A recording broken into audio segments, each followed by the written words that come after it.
오늘 말씀은 마태복음 6장 9절에서 10절입니다.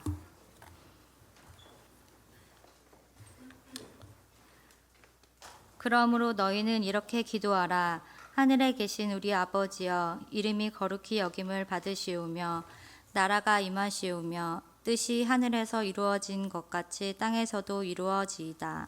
아멘.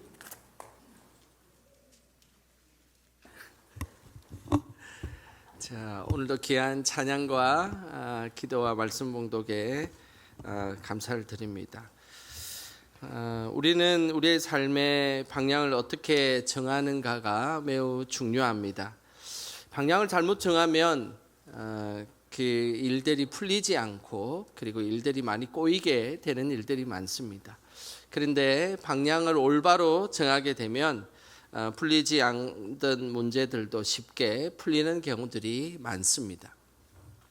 지금으로부터 한 500년 전만 해도 전 인류는 지구가 중심이 되어서 태양도 지구를 주변에 돌고 그리고 별도 지구 중심에 이렇게 빙빙 돈다고 그렇게 생각을 했었습니다. 그런데 과학자들이 관찰을 해보니까 설명되지 않는 이 우주에 많은 모순들이 있었습니다. 그래서 한 예로 지구가 중심이 되고 태양이 돌고 그리고 또 별들이 돈다면 24시간 안에 태양이 지구를 한 바퀴 돌아야 되고 또 저 멀리 떨어져 있는 몇 광년 수십 광년 떨어져 있는 그 별들도 24시간을 기준으로 한 바퀴를 이렇게 돌아야 된다고 하니까 도저히 불가능한 일이었습니다. 그래서 코페르니쿠스라는 한 과학자는 생각을 바꾸었습니다. 지구가 중심이 되는 것이 아니고 오히려 반대로 태양이 중심이 되어 지구가 돌고 있다라는 사실을 생각했던 것입니다. 그러면서 천체를 관측해 보니까 정말로 지구가 태양을 중심으로 돌고 있음을 발견하게 되었던 것입니다. 이렇게 생각을 바꾸면서 천문학의 이론들이 급속도로 발전하게 되었습니다. 풀리지 않는 많은 이 천문학의 문제들이 자연스럽게 풀리게 되었던 것이죠. 그뿐만 아니라 항상 인간 중심으로 생각하던 하나님에 대한 믿음도 바뀌게 되었습니다. 이 일에 대해서 파스칼은 이런 이야기를 했습니다. 인간이 우주의 중심 자리에서 밀려남으로써 인간은 우주의 미미한 존재이고 하나님이 이 우주를 다스리고 계심을 고백하게 되었다. 이 우주에 대한 생각의 방향이 바뀜을 통해서 믿음의 방향도 그리고 생각도 바뀌게 되었던 것입니다. 우리의 생각과 우리의 신앙생활은 늘 우리 중심으로 믿음 생활하게 되면 우리의 믿음은 잘 자라지 않습니다. 꼭 기억해야 될 것은 우리는 늘 하나님 중심으로 생각하는 훈련들을 하고 방향을 전환할 때에 우리의 믿음이 더 성숙되어지는 것입니다. 우리 영광의 성도들은 늘 하나님 중심으로 생각함을 통하여서 우리의 믿음이 평생에 성숙되어지기를 주님의 이름으로 축복합니다. 예수님께서는 산상수훈 말씀을 통해서 기도에 대해서 실제적인 것을 가르쳐 주셨습니다. 기도라는 것은 골방에서 하나님과 은밀하게 하는 것이다 라고 말씀하셨고 또 기도는 중언부언하는 것처럼 아무 의미 없는 말을 반복해서 하는 것이 아니라 마음과 정성을 다해 해야 된다라고 말씀하셨습니다.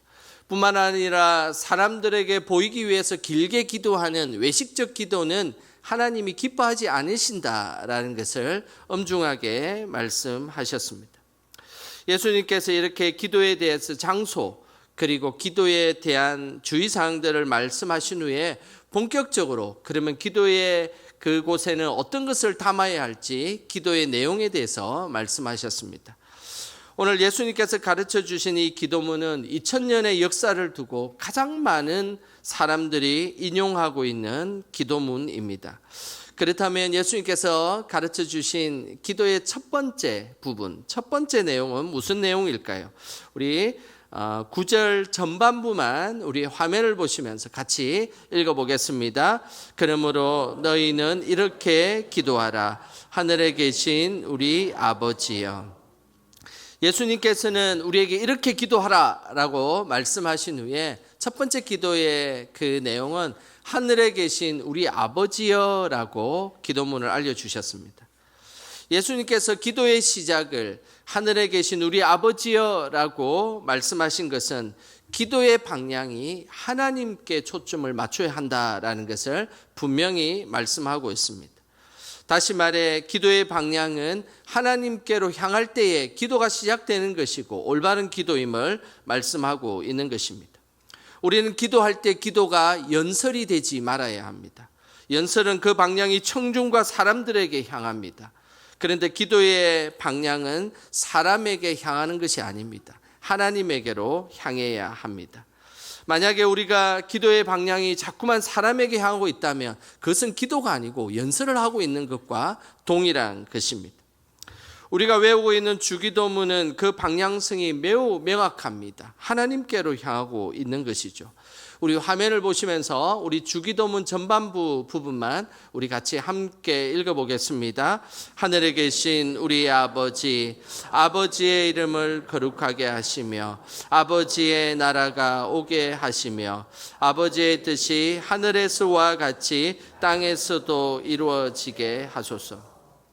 이 주기도문의 전반부에 반복되는 단어가 무슨 단어입니까? 맞습니다. 아버지라는 단어입니다. 그래서 예수님께서 가르쳐 주셨던 이 기도는 늘 하나님께 초점을 맞추고 방향을 맞춰야 된다라는 것을 예수님께서 가르쳐 주셨습니다. 우리가 대표 기도를 할 때에 나의 기도가 사람을 향하고 있거나 나의 의를 향하고 있다면 그 기도는 잘못된 기도입니다. 그래서 우리가 기도문을 쓰고 나서 꼭 점검해야 되는 것이 있습니다. 그것이 뭐냐면 혹시 이 기도의 방향이 하나님께로 향하고 있지 않고 자꾸만 사람의 방향으로 향하고 있다면 우리는 그 기도문을 다시 수정하고 다시 고쳐야 할 것입니다. 누가복음 18장에 보면 잘못된 기도의 방향을 이야기하고 있는 기도자가 나옵니다. 먼저 누가복음 18장 11절 말씀 우리 같이 함께 읽어보겠습니다. 바리새인은 서서 따로 기도하여 이르되 하나님이여 나는 다른 사람들 곧 토색, 불의, 간음을 하는 자들과 같이 아니하고 이 세리와도 같이 아니함을 감사하나이다. 바리새인은 하나님께 기도할 때에 얼핏 보면 하나님께 기도하는 것처럼 보입니다. 하나님이여 이렇게 시작했기 때문이죠. 그런데 그 내용을 자세히 보면 실제는 자신이 다른 사람들이나 세리와 같이 나쁜 짓을 하지 않는 것을 자랑하고 있습니다. 이 자랑의 근원은 사람들에게 인정받고 칭찬받기 위한 것에 초점을 맞추고 있는 것입니다. 그럼 무엇이겠습니까? 결론은 그 기도의 방향이 하나님께 향하고 있지 않다라는 것을 말씀하고 있는 것이죠. 혹시 우리의 기도가 바리새인처럼 다른 사람의 칭찬과 지지를 얻기 위하여 사용되고 있지는 않습니까? 예수님께서는 이런 기도를 받으시지 않는다라고 분명히 말씀하셨습니다. 그렇다면 예수님께서 받으시는 기도는 무엇일까요? 누가복음 18장 13절에 그 기도가 나옵니다. 우리 같이 함께 읽어보겠습니다. 세리는 멀리 서서 감히 눈을 들어 하늘을 쳐다보지도 못하고 다만 가슴을 치며 이르되 하나님이여 불쌍히 여기소서 나는 죄인이로소이다 하였느니라. 예수님께서 받으시는 기도는 세리의 기도였습니다.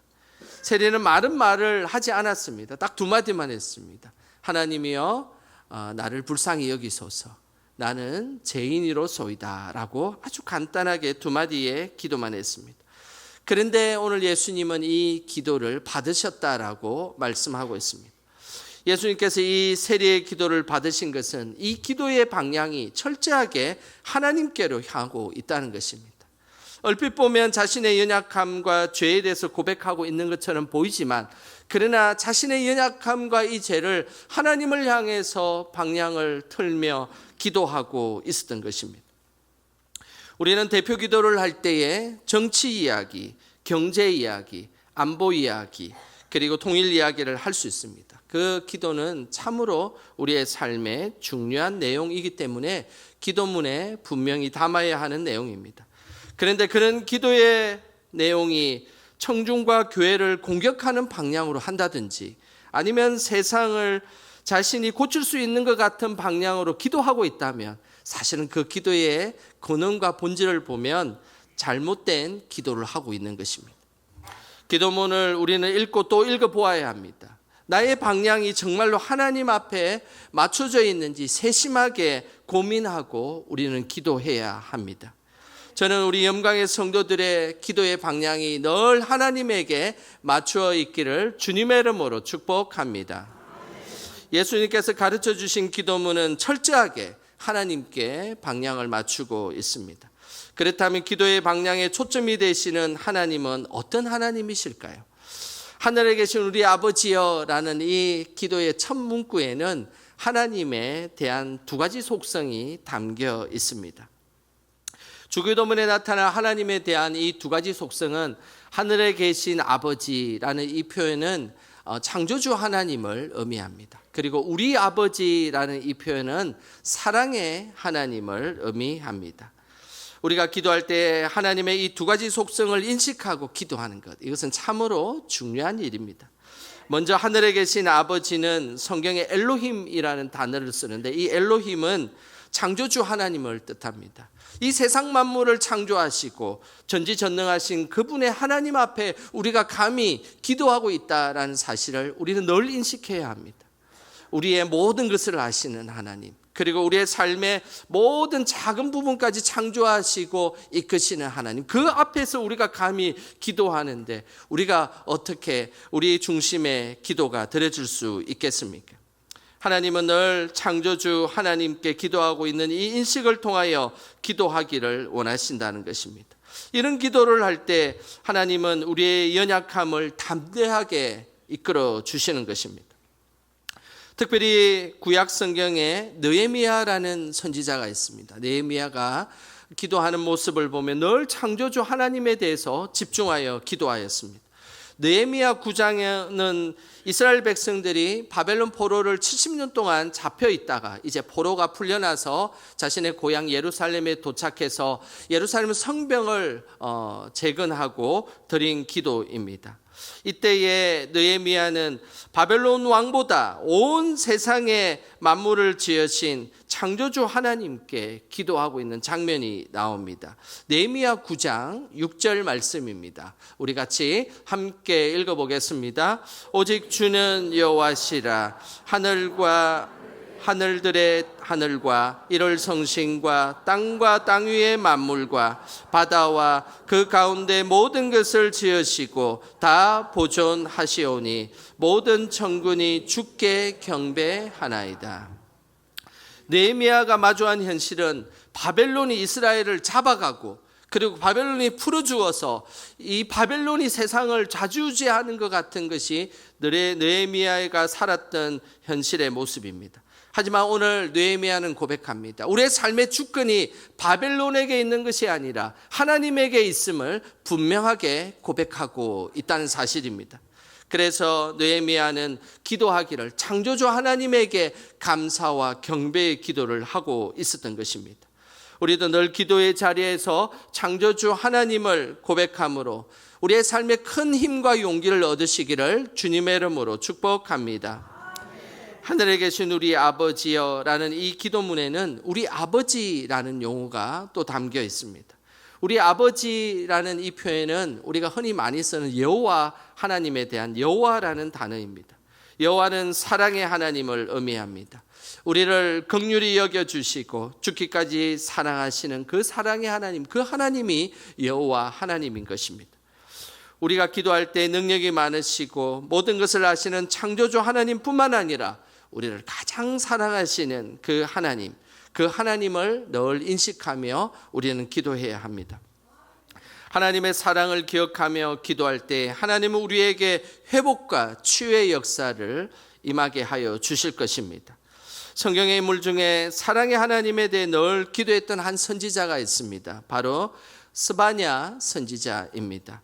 스바냐 3장 17절에 이런 기도의 고백이 있습니다. 우리 같이 함께 읽어보겠습니다. 너의 하나님 여호와가 너희 가운데 계시니 그는 구원을 베푸실 전능자이시라.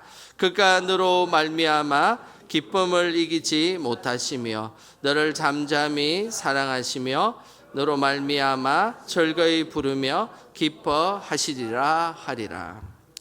스바냐 선지자는 유대의 왕 중에 가장 타락했던 므낫세 왕과 아몬 왕이 통치했던 시절에 활동했던 선지자입니다. 그 당시에 유대 민족은 우상 숭배에 빠져 있었고 그리고 도덕적으로 너무나 타락한 시대였습니다. 그래서 하나님께서 이들에게 엄중한 심판과 경고를 했던 시기였습니다. 이런 심판과 경고의 긴장감이 있었던 그 시대를 살아가고 있는 스바냐는 그래도 하나님은 우리가 회개하고 하나님 앞에 나아가면 하나님은 분명 우리를 사랑해 주시고 기뻐하신다라는 사실을 잊지 않고 살았던 선지자입니다. 이런 심판과 경고 속에서 하나님의 사랑을 잃지 않고 기도하는 것, 이것은 참으로 귀한 기도의 모습입니다. 상황이 어렵더라도 하나님을 끝까지 신뢰하는 자만이 기도할 수 있는 기도의 모습인 것입니다. 우리의 기도의 방향은 늘 하나님께로 향해야 합니다. 그 하나님은 우리를 창조하신 하나님이고 그리고 우리를 사랑하시는 하나님임을 늘 잊지 않기를 주님의 이름으로 축복합니다. 예수님께서는 우리가 하나님께 방향을 맞추는 기도를 했으면 우리는 하나님의 이름을 높이며 살아야 한다라고 말씀하셨습니다. 그 말씀이 9절 후반부에 나옵니다. 9절 후반부 같이 함께 읽어보겠습니다. 이름이 거룩히 여김을 받으시오며, 하나님의 이름이 거룩히 여김을 받으시오며 라는 이 받으시오며 라는 이 단어는 하나님의 이름을 높인다는 의미도 있지만 또 다른 의미가 담겨 있습니다. 이 받으시오며 라는 이 단어에는 하나님의 이름을 더럽히지 않고 거룩하게 살아가게 하여 주시옵소서 라는 기도의 간구도 담겨 있습니다. 하나님의 이름을 높이며 기도하는 그 송축의 행위는 우리의 삶에 하나님의 이름을 더럽히지 않고 거룩하게 살아가는 삶의 모습도 담겨 있습니다. 이것은 뭘 의미하겠습니까? 우리가 기도한 만큼 삶으로 살아가는 것이 중요하다라는 것을 우리에게 알려주는 것입니다. 성경의 기도의 삶이 그 어떤 것보다 중요하다는 사실을 잘 알고 있었던 이사야는 이사야 1장 15절과 17절에 보면 이런 고백을 하고 있습니다. 우리 이사야 1장 15절 17절 같이 읽어보겠습니다. 너희가 손을 별 때에 내가 내 눈을 너희에게서 가리고 너희가 많이 기도할지라도 내가 듣지 아니하리니 이는 너희의 손에 피가 가득함이라. 선행을 베풀며 정의를 구하며 학대받는 자를 도와주며 구하를 위하여 신원하며 과부를 위하여 변호하라 하셨느니라. 이사야가 활동할 당시 이스라엘 백성들은 비록 타락했지만 그들은 기도는 하고 있었습니다. 그런데 그들의 기도를 하나님께서 받지 않았던 이유는 그들의 손에 죄악이 가득했기 때문입니다. 하나님의 이스라엘 백성들이 기도한 만큼 삶을 살아가는 것이 중요하다라고 말씀하였습니다. 그래서 기도하는 사람은 선행을 배우고 정의를 구하고 그리고 학대받는 자를 도우라라고 말씀하셨습니다. 또한 기도하는 사람은 고아가 어려운 일이 있으면 보호하고 지켜주며 과부가 억울한 일을 당하면 변호해 주라라고 말씀하셨습니다. 그 이유는 기도한 만큼 살아라라는 것입니다. 예수님은 우리가 기도하는 사람이라면 하나님의 이름을 더럽히지 않게 거룩한 삶을 살아야 함을 분명히 말씀하셨습니다. 항상 기도의 사람이 되어 우리의 삶의 거룩함으로 나아가시기를 주님의 이름으로 축복합니다. 예수님께서는 하나님께 방향을 맞추어 기도하는 사람은 그 기도의 내용도 하나님 뜻에 맞추어야 한다라고 말씀하셨습니다. 10절에 그 기도문이 있습니다. 우리 같이 함께 읽어보겠습니다. 나라가 임하시오며 뜻이 하늘에서 이루어진 것 같이 땅에서도 이루어지이다. 하나님께 방향을 맞추는 기도는 나의 나라 그리고 나의 뜻을 구하는 기도가 아니라 하나님의 나라, 하나님의 뜻을 구하는 기도가 되어야 합니다. 예수님은 말씀하셨습니다. 정말로 기도의 사람이라면 내가 속한 공동체를 나의 왕국으로 만들어서는 안 된다라고 말씀하셨습니다. 또한 정말 기도의 사람이라면 나의 삶 속에서 나의 뜻을 이루는 기도가 아니라 하나님의 뜻을 이루는 기도를 드려야 한다라고 말씀하고 있습니다. 예수님은 사람들이 이 땅에서 자신의 나라를 만들려고 하는 것을 경계하셨습니다. 요한복음 6장에 보면 그 내용이 잘 나옵니다. 요한복음 6장은 우리가 잘 아는 그 물고기 2마리와 보리떡 5개로 5,000명이라는 많은 사람을 먹였던 예수님의 놀라운 기적의 사건이 나옵니다. 예수님께서 이 수천 명의 사람을 먹을 것을 해결해 주자 군중들은 자신들을 분명히 욕구를 들어줄 수 있는 임금으로 예수님을 삼으려 했습니다. 예수님이 있으면 분명히 우리는 이제 굶지 않을 것이다 라고 생각하며 이 땅의 나라를 예수님이 만들어 주십시오 라고 생각하며 임금으로 만들려고 했습니다. 그런데 이 사실에 대해서 예수님은 매우 경계하셨습니다. 그 장면이 요한복음 6장 15절에 나오는데요. 우리 같이 함께 읽어보겠습니다. 그러므로 예수께서 그들이 와서 자기를 억지로 붙들어 임금으로 삼으려는 줄 아시고 다시 혼자 산으로 떠나 가시니라. 예수님은 많은 무리들이 예수님을 이 땅의 임금으로 만들어서 이 땅의 나라를 만들려고 하는 것에 대해서 경계하셨습니다. 그래서 그들이 임금 삼으려고 할 때에 산으로 그냥 도망가 버렸습니다. 예수님께서 이렇게 산으로 도망가신 것은 예수님의 오신 목적은 개인의 뜻을 이루고 이 땅의 나라를 세우는 것이 아니었기 때문입니다. 바로 하나님의 뜻을 이루며 하나님 나라를 세우기 위해 오셨던 것입니다. 진정한 기도는 나의 나라, 나의 왕국을 만들려는 손을 내려놓게 만듭니다. 그래서 기도의 자리는 내 편과 네 편을 구분짓는 자리가 아니라 하나님 안에서 한 형제요, 한 자매임을 알고 모두가 한 마음 한 뜻으로 하나가 되는 자리가 되어야 하는 것입니다. 그뿐만 아니라 기도는 나의 뜻을 고집하고 확인하는 자리가 아닙니다. 늘 하나님의 뜻을 묻고 그리고 그 뜻대로 살아가기 위해서 용기와 힘을 하나님을 통하여 얻는 자리, 바로 그 자리가 기도의 자리인 것입니다. 항상 하나님의 뜻을 우선순위로 삼아 늘 진실된 기도로 하나님 앞에 나아가시기를 주님의 이름으로 축복합니다. 예수님께서 가르쳐 주신 기도는 어려운 기도가 아닙니다. 그냥 하나님께 우리의 기도를 방향을 맞추는 것입니다. 또한 그 기도한 만큼 살아가는 것입니다. 그뿐만 아니라 내 뜻이 아닌 하나님의 뜻을 묻고 그렇게 기도하는 것, 그것이 예수님께서 가르쳐 주신 기도인 것입니다. 항상 예수님께서 가르쳐 주신 기도대로 기도하고 그렇게 살아가는 우리 영광의 모든 성도들 되시기를 주님의 이름으로 축원합니다. 이 시간 우리 다 함께 찬양하며 기도하는 시간 갖겠습니다. 왕이신 나의 하나님,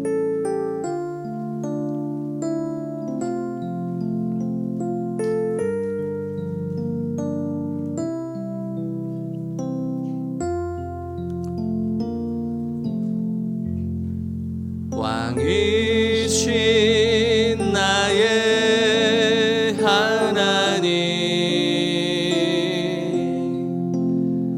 내가 주를 높이고 영원히 주의 이름을 송축하리다.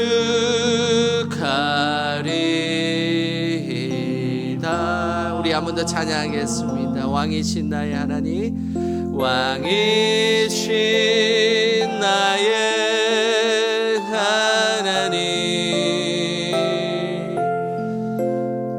내가 주를 높이고 영원히 주의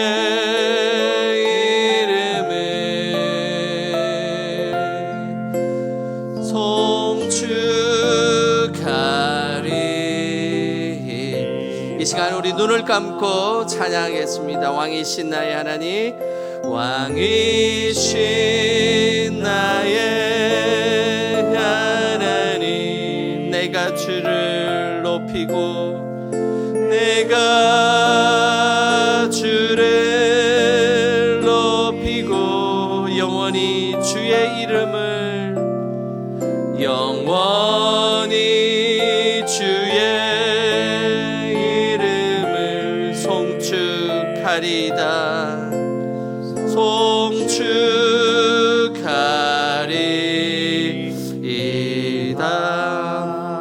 이 시간 우리 합심하여 기도하길 원합니다. 하나님, 늘 기도할 때에 우리의 기도의 방향이 하나님께 향할 수 있도록 주님 인도하여 주시옵소서. 기도할 때에 하나님, 우리가 하나님의 뜻을 구하며 하나님 나라를 구하는 저희들이 되게 하여 주시옵소서. 기도한 만큼 또 기도의 삶으로 살아갈 수 있도록 힘과 용기를 허락하여 주시옵소서. 이 시간 예수님께서 원하시는 기도의 사람이 될 수 있도록 이 시간 주여 크게 부르고 합심하여 기도하겠습니다. 주여, 하나님 아버지, 주님의 은혜를 구하며 하나님 앞에 나아갑니다. 성령 하나님 함께하여 주시옵소서. 우리에게 늘 기도의 하나님 은혜를 허락하여 주시옵소서. 기도할 때마다 하나님 앞에 초점을 맞추어 기도하는 우리들이 되게 하여 주시고 기도한 만큼 거룩하고 순결하게 살아갈 수 있도록 주여 힘과 용기를 허락하여 주시옵소서. 내 뜻을 구하고 내 나라를 구하는 저희들이 되지 않게 하시고 늘 하나님의 뜻과 하나님 나라를 구하는 우리의 삶이 되길 원합니다. 성령 하나님 인도하여 주시고 주께서 붙잡아 주시옵소서. 왕이신 하나님, 항상 우리의 하나님이 되어 주셔서 감사드립니다. 우리가 하나님께 기도할 때에 항상 하나님께 초점을 맞추는 기도를 하게 하시고 기도한 만큼 거룩하고 순결한 삶을 살 수 있도록 주님 인도하여 주시옵소서. 기도를 통해 내 뜻과 내 나라를 구하는 저희들이 되지 않게 하시고 늘 하나님 뜻과 하나님 나라를 구하는 저희들이 되게 하옵소서. 예수님의 이름으로 기도드립니다. 아멘.